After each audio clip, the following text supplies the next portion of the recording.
Hoy en Enfoque estaremos hablando de la salud mental, cómo afectan a los seres humanos y cómo hasta el día de hoy todavía a algunos nos cuesta buscar la ayuda que pueda hacer una diferencia en nuestras vidas.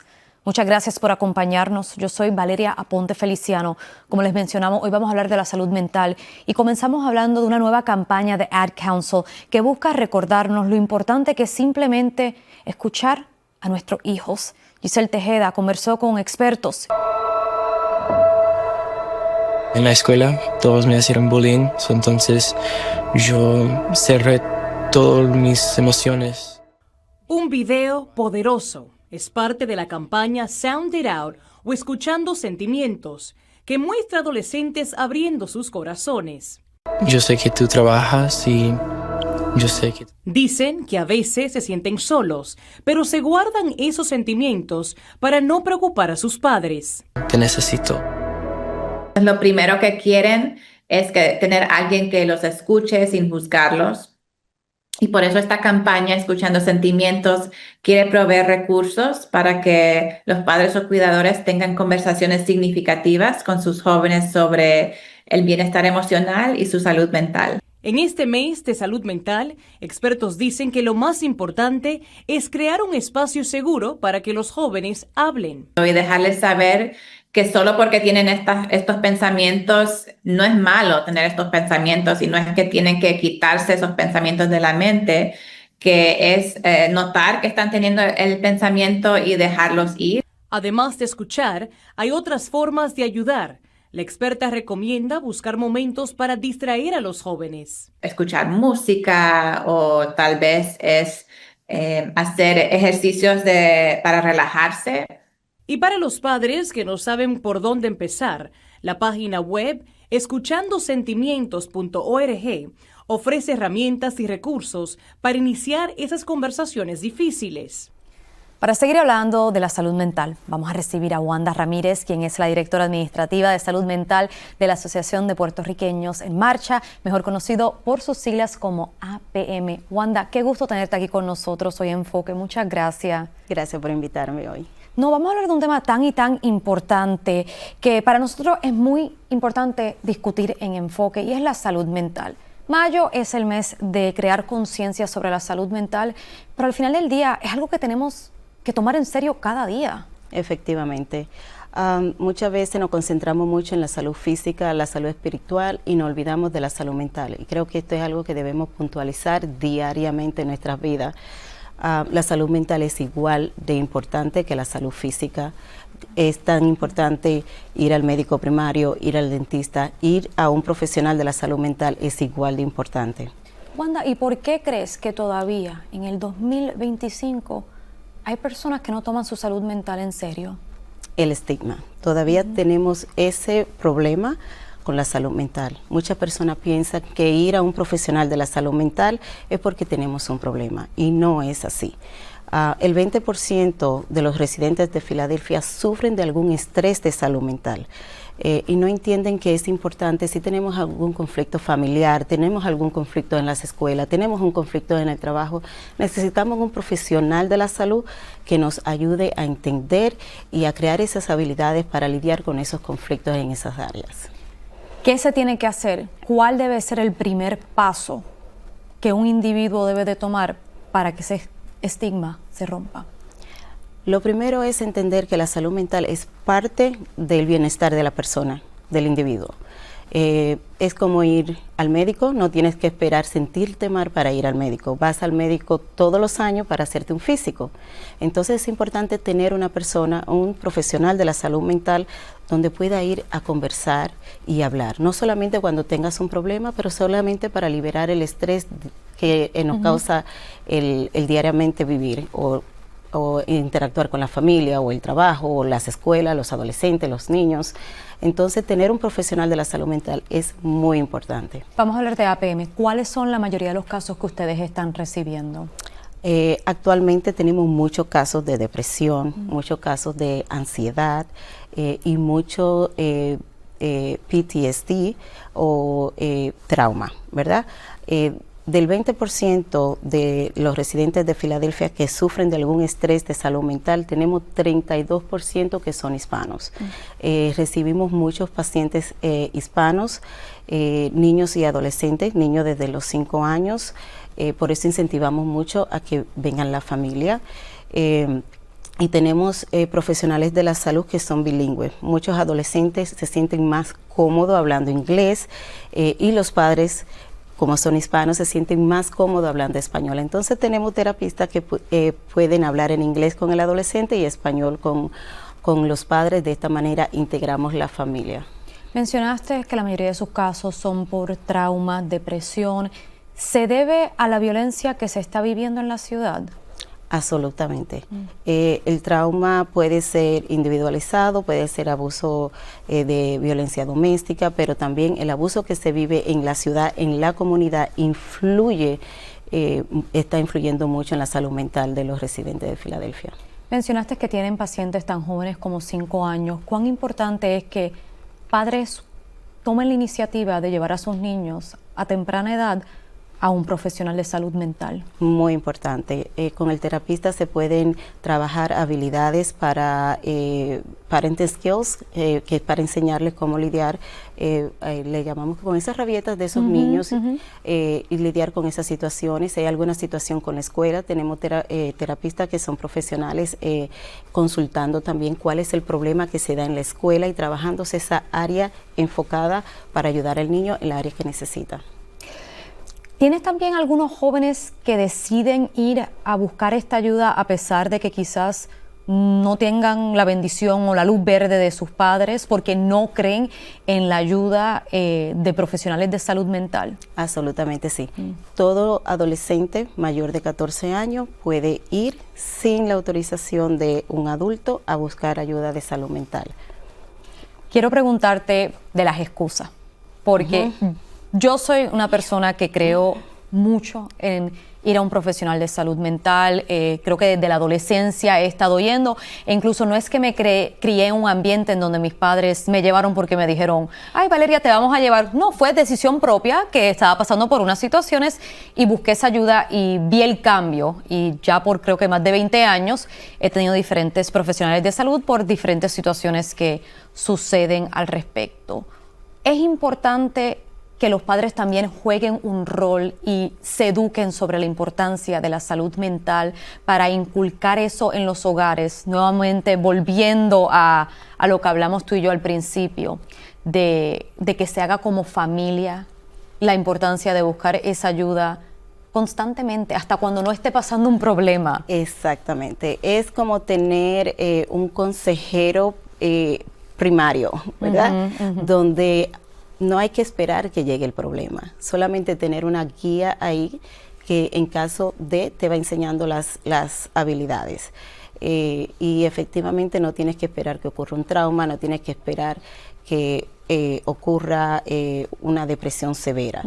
Es importante tener ese consejero, ese profesional que te guíe, especialmente a temprana edad, para que la persona empiece a desarrollar las habilidades necesarias para lidiar en tiempos difíciles. ¿Crees que se tiene que hacer más en las escuelas para asegurarse que tengan terapias, psicólogos y que se invierta más en recursos enfocados en la ayuda para la salud mental? Yo no diría solo de los estudiantes, pero también de su personal. Por supuesto, mi opinión en esto, creo que debe existir mucho más recursos en las escuelas, en todas las ciudades. Creo que debería ser mandatorio ir a un profesional de la salud y empezar a crear esas habilidades que necesitamos. Entonces, absolutamente, no solamente para los niños, pero para los maestros y para todo el staff de la escuela, es sumamente importante.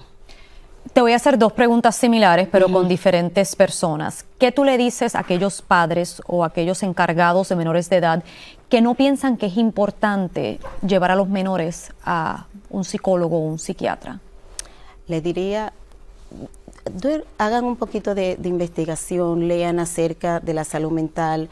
Sé que hay un estigma, pero leyendo se pueden informar de que no es necesariamente No es necesario tener una condición de salud mental para ir a un profesional de la salud. Importante que se comuniquen con sus adolescentes y que tengan esa conversación. Es importante tener una conversación abierta, que salud mental no es un estigma. Igualmente te pregunto, ¿qué le dices a aquellos adolescentes que sus padres los están llevando a una terapia, pero ellos no quieren ir, ellos dicen que no es necesario? Denle la oportunidad. Denle la oportunidad al terapista, al consejero que están visitando, denle la oportunidad, solamente es alguien neutral y se va a hablar de lo que el adolescente quiere hablar. Porque muchas veces callan, hay mucho silencio y el silencio es un gran problema porque a veces las personas piensan, sí es un paso grande salir de una situación traumática, de una situación difícil, pero el sufrimiento que vivieron por ese momento en su vida se lo llevan con uno si no buscan la ayuda. Los marcan, efectivamente. El estrés postraumático marca definitivamente a todo el mundo de diferente manera. Entonces, es importante, por ejemplo, en APM tenemos especialistas en terapia para exposición al trauma, donde se expone a la persona a un trauma, pero de una manera cuidada, ¿verdad? Educando a los participantes de cuál sería el proceso. Se dan la terapia tanto en español como en inglés, pero efectivamente hay que hablarlo, hay que exponerse y ayudamos a procesar ese trauma. Cuando se trata de la violencia que se vive o las diferentes crisis que se viven no solamente en la ciudad, pero a nivel nacional y a nivel mundial, ¿cuán importante es que los padres hablen de esos temas con sus hijos, aunque los niños no les estén preguntando de lo que se está viviendo? Extremadamente importante. Ahora mismo con las redes sociales está todo abierto a los niños y adolescentes. Tener esa conversación en casa es extremadamente importante para que cuando el adolescente o el niño se exponga a esa información, ya tenga la información controlada desde los padres. Háblame más de los servicios que ustedes ofrecen en APM. Tenemos servicio de terapia cognitiva del comportamiento, tenemos terapia, como te expliqué, en trauma, exposición al trauma. Tenemos también terapia de comportamiento, terapia cognitiva del comportamiento enfocada en trauma, que es para niños y adolescentes, donde se le enseñan las habilidades para poder lidiar con el trauma. Wanda, muchas gracias por estar con nosotros aquí en Enfoque. Yo sé que es la primera vez que estás con nosotros, pero espero que no sea la última. Por supuesto que no. Gracias, muchas gracias. Al regreso seguimos hablando de la salud mental y cómo afecta a las mujeres que sufren de depresión posparto.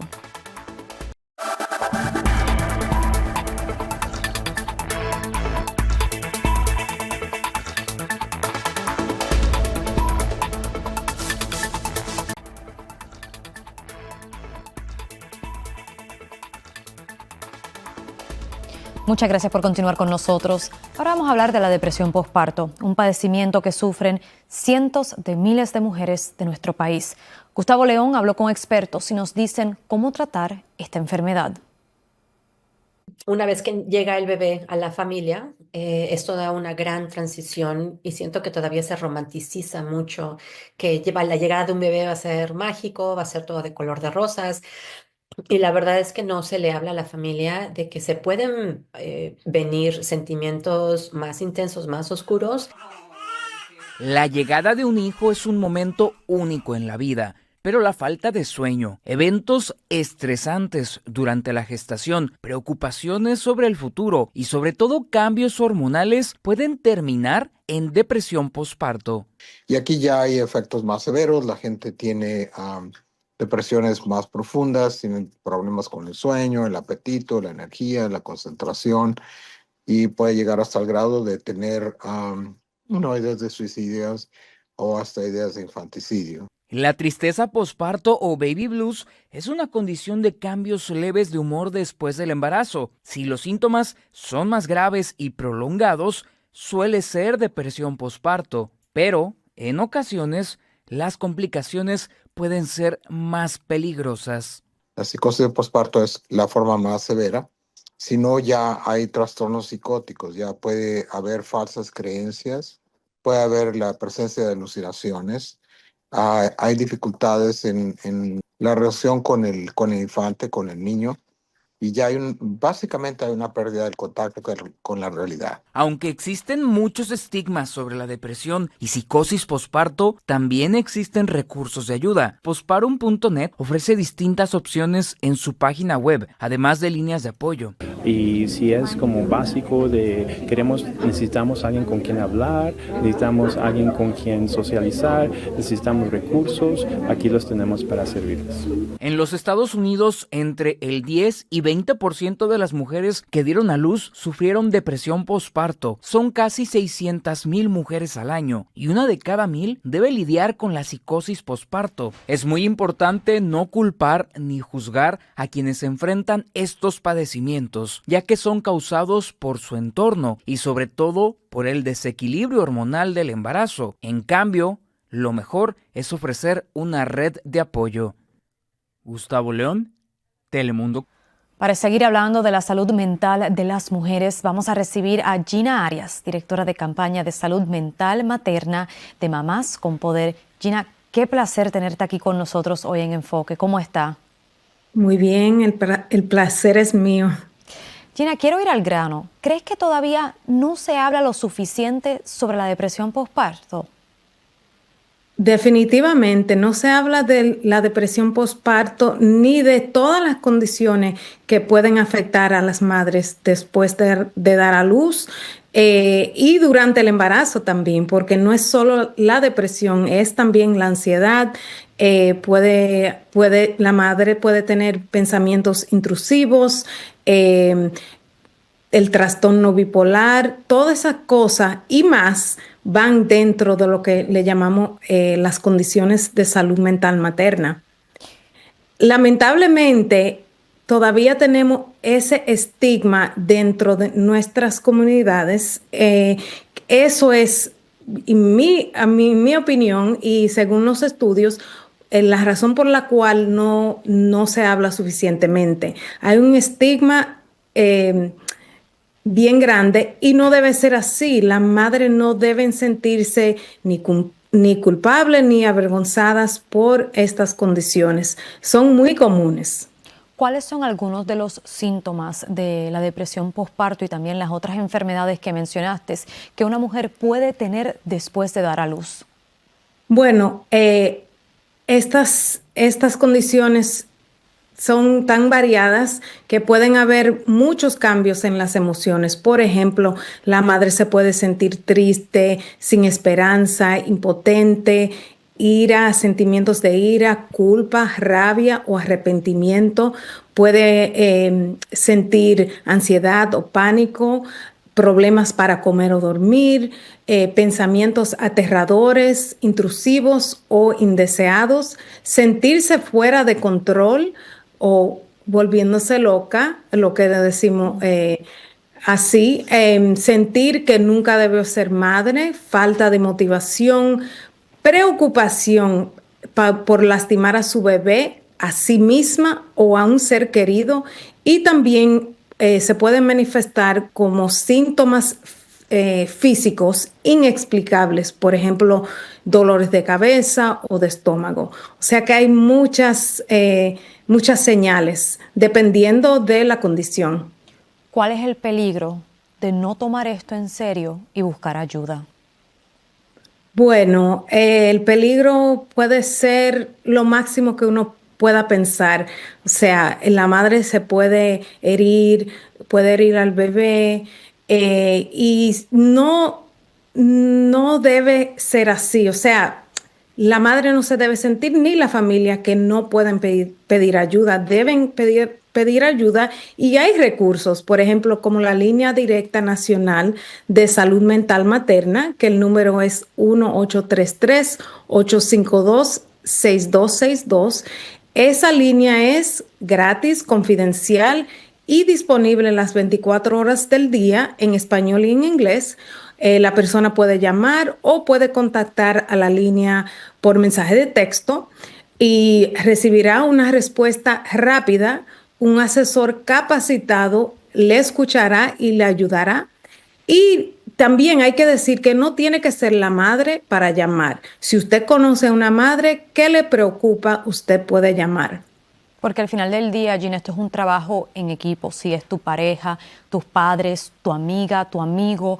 Las madres necesitan ayuda. A veces cuando nace un bebé se enfocan todo el mundo en el bebé, en el bienestar del bebé. Pero hay que recordar, esta mujer acaba de pasar por un proceso bastante traumático físicamente, emocionalmente. En muchos casos, la primera vez que están trayendo un niño o una niña, dando vida. ¿Cuán importante es que los seres queridos también entiendan eso? Que no solamente es cuidar al recién nacido, pero también a la persona que lo acaba de traer a este mundo. Es un esfuerzo comunitario, básicamente. Y la familia tiene que observar a la madre y si hay algo que le preocupa, si la personalidad de ella está cambiando o hay cosas que le conciernen, definitivamente tienen que pedir ayuda. Sé que hay personas que van a estar viendo y diciendo, pero ¿por qué dicen que esto, dar a luz, es algo que puede ser traumático? Háblanos sobre ese proceso para que la gente entienda por qué expertos describen esto como un proceso de la vida que sí puede ser traumático para las mujeres. Bueno, si usted ha visto un bebé nacer, no hay que explicarle, pero la verdad es que hay muchísimos cambios físicos que ocurren dentro del cuerpo de la madre que puede causar trauma, no solamente físicamente, pero emocionalmente también. Y el parto es algo también que puede causar trauma físicamente. La verdad que hay personas que son más propensas a ser afectadas por trastornos de salud mental materna. Por ejemplo, las personas que tienen un historial de enfermedades mentales personales o familiares, también personas que viven en vecindarios de bajos ingresos, los inmigrantes, mujeres veteranas, los miembros del servicio militar y personas que han sufrido trauma durante el parto o traumas sexuales en algún momento de su vida son más propensos a ser afectados. Gina, ¿qué tú crees que se debe de hacer en cuanto a crear más concientización al respecto de este tema? Tenemos que seguir hablando de las condiciones de salud mental materna y qué tan comunes son. Casi 40% de las madres latinas que dan a luz sufren un trastorno de salud mental materna como la depresión. O sea, no es una cosa que es tan raro. Quizás no hablamos suficientemente de este problema, pero sí es muy común. Cuéntanos cómo ustedes ayudan a mujeres y a sus familias en su organización. Bueno, nuestra organización en verdad lo que hacemos es abogar por cambios y también por legislación que ayude a las madres y a las familias. Las madres, nosotras somos los pilares normalmente de la familia y en verdad cuando ayudamos a la madre, ayudamos a la familia y a la comunidad. Como tú bien mencionaste al comienzo de esta entrevista, para que el bebé esté saludable, hay que asegurarnos que la madre esté saludable. ¿Hay algo más que quieras compartir con nosotros sobre qué más se debe de hacer en cuanto a este tema y también romper ese estigma de hablar o de buscar ayuda cuando alguien está sufriendo de depresión postparto? Como ya he dicho, tenemos que hablar más frecuentemente sobre qué común son estas condiciones, pero ahora mismo, en este momento, lo más importante que podemos hacer es hacer que nuestros líderes entiendan que no podemos aceptar recortes a Medicaid. Actualmente están debatiendo este tema y esto es algo que pondrá en riesgo la vida de muchas personas, especialmente en las zonas rurales de este país, donde casi la mitad de los partos se pagan con Medicaid. Es una cosa que nos preocupa muchísimo porque ahora mismo esto se está debatiendo en el Congreso. Y la verdad es que en las comunidades rurales es donde actualmente los servicios de maternidad suelen ser escasos. Gina, muchas gracias por estar aquí con nosotros en Enfoque, de hablar de un tema sumamente importante. Gracias a ustedes. Como Gina mencionó, el embarazo y tener un bebé nuevo trae consigo una variedad de emociones. Hay ayuda disponible para mamás durante y después de su embarazo, incluyendo la Línea Nacional de Salud Mental Materna. El número es 1-833-852-6262. También recuerde que existe la línea de prevención de suicidio. Usted puede llamar a sus operadores a los números que ve en pantalla si usted o un ser querido necesita de esta ayuda. Bueno, amigos y amigas, hemos llegado al final de esta edición de Enfoque, pero antes de despedirnos, le queremos recordar que si escanea ese código QR que ve en pantalla, puede mantenerse informado sobre los temas más relevantes que afectan a nuestra comunidad que estamos discutiendo aquí en Enfoque, porque usted lo sabe, en Telemundo 62 estamos primero contigo siempre. Gracias por acompañarnos. Yo soy Valeria Ponte Feliciano. Hasta la próxima.